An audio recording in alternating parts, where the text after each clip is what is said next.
Okay. The queue. Hey guys, Lauren Rue here, 1010XL, 92.5 FM, and listen, there are some really tough things about this job, and clearly this is one of them, being out here today at Sawgrass, TPC Sawgrass, getting set for the Players Championship, and I'm joined with the Director of Golf Course Operations, Jeff Plotz. Jeff, we're going to take a stroll here on the 18th and kind of check everything out. Absolutely. You excited about things getting going in, what, 6 weeks, 8 weeks? Yeah, it's just around the corner, really, isn't it? Yeah, it's a new experience for us all, and different look for sure. It's beautiful. This is my first time out here, so thank you for having Absolutely. me. It is amazing out here. We're going to take a look at some of the work that you guys I know have been working on, but let's start first with the obvious. March versus May. What kind of challenges have you faced, and what in terms of preparation did you have to do to pick things up? Sure. The biggest thing is that we oversee the whole golf course. So obviously you can see it's very green, it's lush, it's beautiful.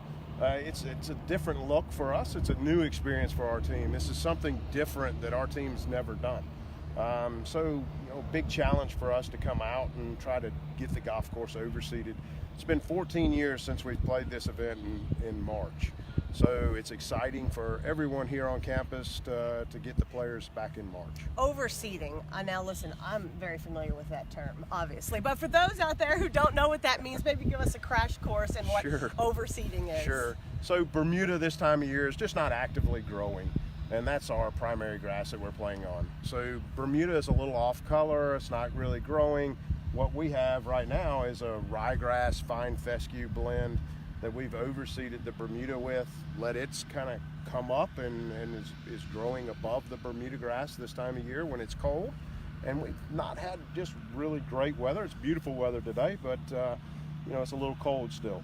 Bermuda grass wouldn't do real well in that situation, so we need something that's going to be actively growing, so when we're having the players, we have something that's good for them to play on. Here's one of the things about being a new Floridian that I love. 55, 56 is cold. Everybody's like, it's so cold, and I'm thinking, this is actually really pleasant for January, but I get it. I mean, 2 days ago, it's all relative it's though, all right? relative. That's exactly if you lived in Canada, this would be a summer day. That's exactly right. But right now, it is cool for us. All right, let's do this Facebook Walk and Talk live action here. We are on the 18th green, or the 18th tee box here. Set this up. What are we looking at? This is where the pros will tee off from? That's correct. This is, 465-yard par 4, the finishing hole, all water left.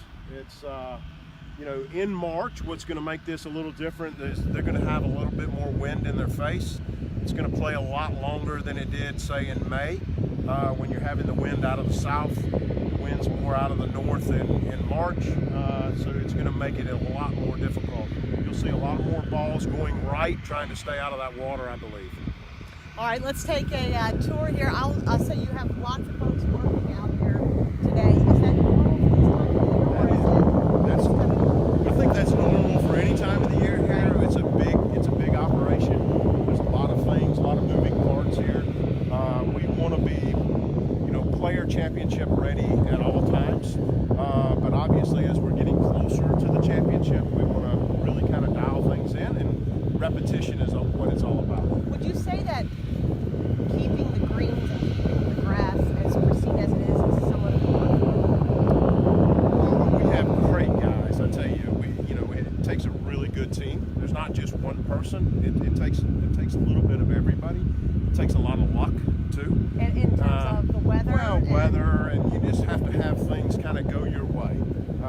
And we're fortunate that we do have really talented guys, that we do have an art to it, if you will. And you can see that's why you see some dashes out here. We're kind of leaving those lines there to kind of help identify what our cuts are and now directions we're cutting. Dumb it down here for me again, Jeff. Yes. Dashes. Show me what you mean by dashes.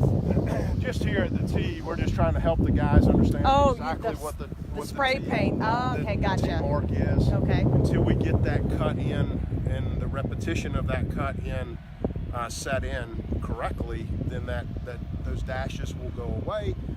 It'll be very easy to distinguish that is the tee cut.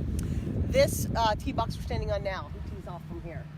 Well, this is our resort guests. So we have different levels for resort guests based on your handicap. Okay, very good.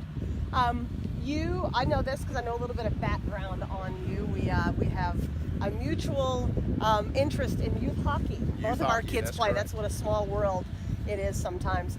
And so I know that you've been here for a few years, but you spent a lot of your professional career in Arizona, correct? That's correct. The difference has got to be night and day in terms of landscape and weather. Kind of give me some differences and challenges that you had to maybe come to grips with here that you didn't have there. The biggest thing in Arizona, it's a very controlled weather environment. We got 6 inches of rain a year. In December, we had 12 inches of rain here in Ponte Vedra Beach. Yeah. So that's a big difference, obviously. Absolutely. The temperature swings are not quite as great as you would think here as they were in Arizona. Arizona, there were huge temperature swings, especially this time of year. It would get really cold at night, but really warm during the day. So that's different. But really, we overseeded everything in the desert. Here, we're just kind of getting back to that. So I'm glad I had that experience. And I think once our team gets that experience, we're just going to be that much better in the future. At what point did they let you know and those in charge that the players would be moved up in terms of when it's normally played to March? Well, obviously it was discussed early, that there was an option, but do you have a preference? Honestly, I think aesthetically the golf facility will present itself very well in March. But truth be known, both of them have their challenges. Both of the dates are not particularly easy. Mm-hmm. If we were choosing it from a pure agronomic perspective, we would probably look for a little later in March, 1st of April, or we would have been there's no perfect time, so we have to be on top of our game. What's the toughest time of the year for you to prepare the golf course for anything, just in general? Where do you find that most of your challenges come certain times of the year? Well, certainly it's kind of leading into the players. Yeah. The world's eyes are on you. It's on the facility, and we want to represent this facility at the very best. We have the best players in the world playing here. So we want to present the facility at its top notch. We're getting a live shot here from the 18th tee box. This, I believe, is this maybe the women's tee from here? We don't call it the women's tee, it's a forward tee. Oh, excuse me. So listen, of all the people to be on the tee, that's on me. There's a lot of great female players, and Sure. they may choose to play back. Absolutely. So it's a forward tee. We wouldn't distinguish it just as a ladies' tee. Now, do you listen? I played golf as a kid. Not very well at times. So you would be back there. I'd be probably way back there. I'd hate to embarrass anybody. No, absolutely. I'd be up here now. No, that's true. So that's why we don't want to call it a woman's Fair tee. enough. But I played junior golf. Does TPC offer those kind of programs? Absolutely. Okay. Absolutely. And you listen, I was had such a bad temper and a bad sport. I was like the golf club thrower. I can't imagine that. I know, about me you. either. I know, it's surprising. I've really come a long way. I really have. So do you get some of these young people out here and you're like, oh my God, I hope they don't tear up the greens. I hope they don't screw things up. No, I think of course I think that's part of it. Let's walk this way. We found the man with the weed eater. I think we should keep walking and talking here. Keep going. I'm sorry. I think that's part of it. You have to learn. You and I have talked about youth sports, and it's part of learning the etiquette, and that's what's so great about this sport. Learning to respect the golf course, learning to respect the environment. So we love to see youth out here. We have one of the best, youth championships here called the Junior Players. Some of the best young champions or young upcoming professional golfers, really, in the world that come here and compete each year. So Todd Anderson, our director of instruction, he does a phenomenal job with the youth and bringing some of those players up to prominence. So we are encourage youth golf here on a big level. How often do you have the guys out here mowing and does it just depend on the rain and things like that? It really does, but you know, this time of year, as we said, we're trying to increase our repetition. So, you know, we would mow these fairways almost daily at this point. Tees and greens, it's almost daily, but it really does depend on weather. And I know we joked about it being a little cooler.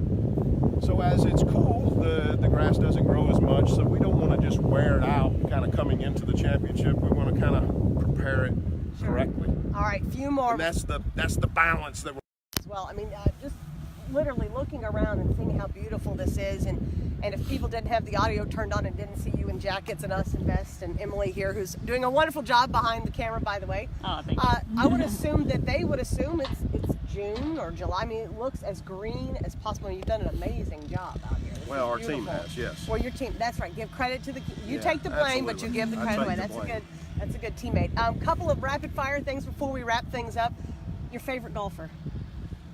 Gosh, you know, that puts me in a bad spot. They're all my bosses, so, you know, I love a lot of them. But I'm going to stick local here with Billy Horschel. He's a great guy. I've gotten to know him through the years, and just a phenomenal individual.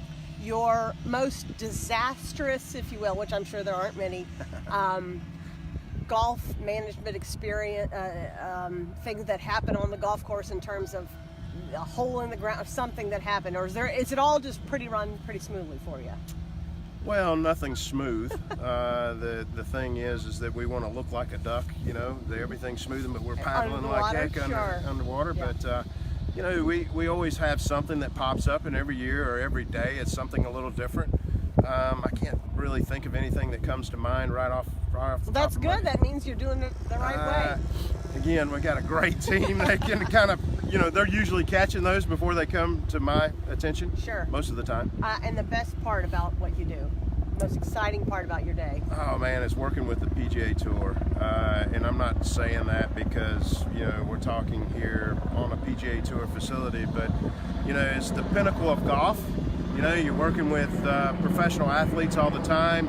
You got a world-class facility like this. The PGA Tour has a great vision of excellence, and just to be a small part of that, with the first major of the year, now moving forward every year, is just an absolute honor to be here. Kind of set the precedent for all the other ones. Absolutely. the rest of the season. So, Yeah. you know, to me, it's just a lot of fun every day to come out here and do this.